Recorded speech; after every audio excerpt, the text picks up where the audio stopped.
What shook me the most when I moved here?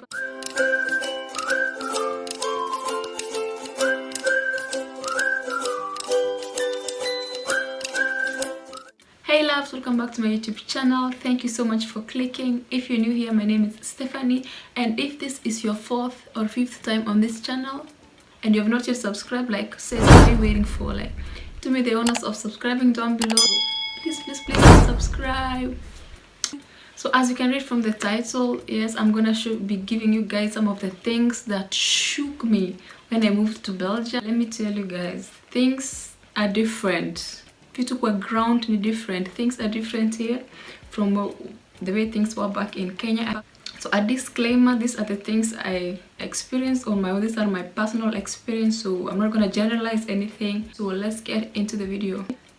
The first thing is the language. So as expected, the language was something so different from what I was used to. In Kenya, I used to speak English and Swahili. When I came to Belgium, I mean, the 3 different languages, but the northern part of Belgium speaks Dutch and the southern part speaks French. I also have a little bit of German. They don't have like a common language like the way in Kenya we have like English as the common language, and then you have like the different ethnic languages. So here you either have to learn the 2 of them if you really want to communicate with the French and the Dutch people, or you can't really say like you're comfortable with one language. But from where I live, like Dutch is what I speak, so that is that. The next thing I'm going to talk about is the Belgian lifestyle compared to the Kenyan lifestyle. When I moved back here, I was this loud person. Like, I used to be so loud. I would talk, I was bubbly, I had this, yeah, I was that person. But when I moved here, that really changed, because I found people here very reserved, like not really loud, not, you know, not really expressive. But maybe that's the people I met at that time. But that changed. That also made me change, because nowadays I'm really reserved. Like, I won't be out there talking loudly or doing anything. But yeah, that was different. I had to adjust to it.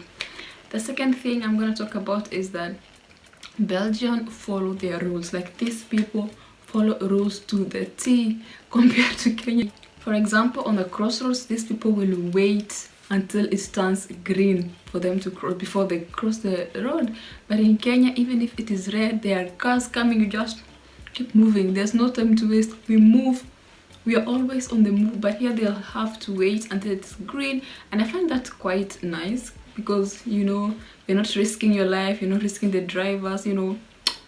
So yeah, they follow their rules. Like, the second thing is recycling. Wow, that one, I must commend the Belgians. Like, they do take their recycling very seriously. Like, when I came here, you will find they have like garbage can for plastics, for cartons, for like kitchen what, afal. Like, they take their recycling very seriously.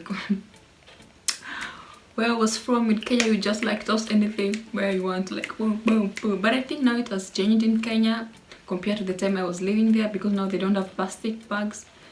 So yeah, that was different, adjusting to like sorting everything. I have to know, like, am I supposed to put this in the plastic, am I supposed to put it I don't know where. So yeah, that took some adjusting, but it is what it is.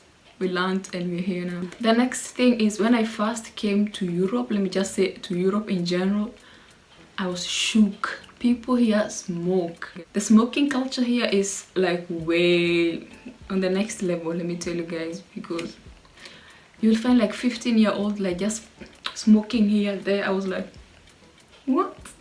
And no one is like seeming to like bother or like to think like it's weird. But I think in Kenya that's not really something we have, like smoking anyhow. Like, smoking is only allowed when you're 18 years in Kenya, I think.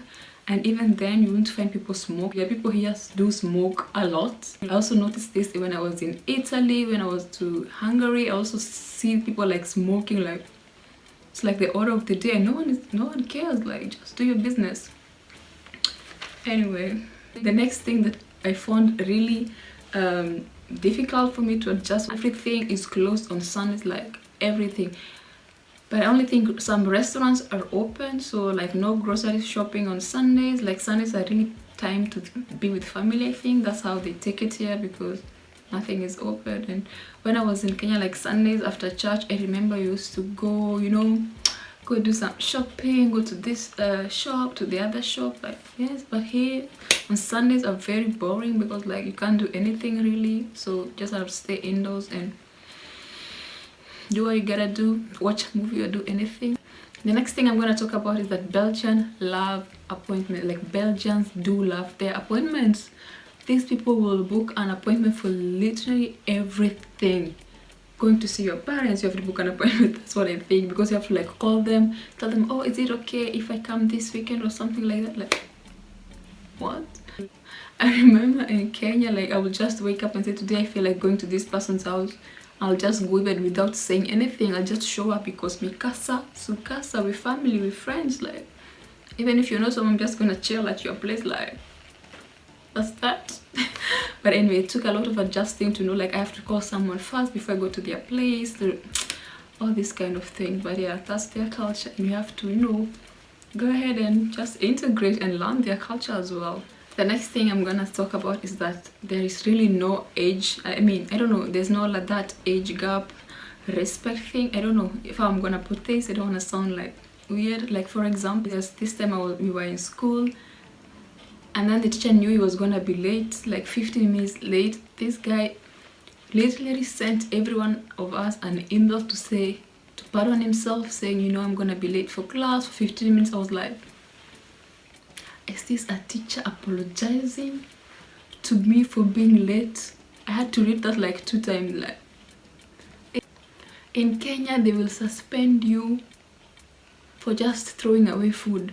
Like, that's the food you're supposed to eat. You're the one who's gonna suffer. So why are they suspending you? But here they will apologize for coming late. Anyway, that's one thing I love about this place. You know, it's nice. Like, if you haven't seen my suspension story, I'm gonna link the video here. And then what shook me the most when I moved here was this time I was on the bus, and there were these 2 kids, like 2 teens, around 13 years. That was when I first moved here. Like, there was this 13-year-old, like, you know, making out in the bus. I was looking like,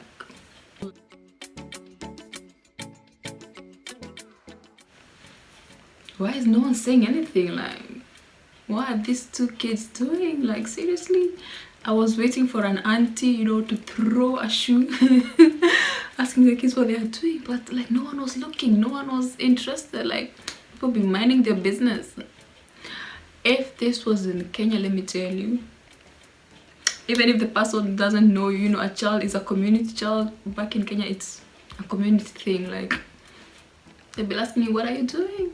Even if they don't know you. So that was really weird. I don't know, but now I'm used to it. Like, I'll see kids everywhere, you know, making out. I'll be like, it's part of life. That's how things are here. So I might as well mind my business.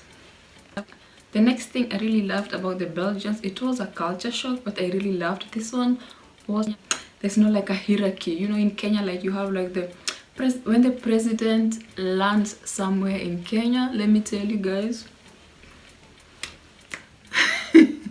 there'll be siren from this end to that, and the police car from this end to that. Like, people will be pushing you, bodyguards will be, you know. But here, like, there's nothing like that. Like, the prime minister will just be walking outside there and be like, hi. That's like, no one really cares that much here. Like, nobody cares if you're a prime minister or like a president, whatever you are. Like, for example, my siblings go to the same school with the prime minister's kids. Like, it's a normal thing. Like, it's not really a huge kind of a deal. But I know in Kenya, the minister children, the president's children go to, you know, international schools and all this kind of thing. But here, it's really that way. Like, nobody cares. Next thing that shook me here is, even if Bill Gates asks you out, like for lunch, you are paying for your plate, you are paying for yourself. There's nothing like ride in my Maserati. You are bringing your own Maserati. Like, they don't joke here with their, you know, with their cash. You're paying for yourself. No riding in anyone's Maserati. You're bringing your own Maserati to the table. That's on that. But that's something I love. But you know, sometimes, you know, women like to be, you know, treated or something. But you can find people that do that. But most of the time, you have to pay for yourself. Awesome that. I even forgot I hadn't filmed an outro, so thank you guys so much for coming this far, and thank you so much for subscribing. So if you like this video, please give it a thumbs up, share, subscribe, and leave a comment down below. Let me know what video you wanna see next, and I'll see you guys on my next video. Bye bye.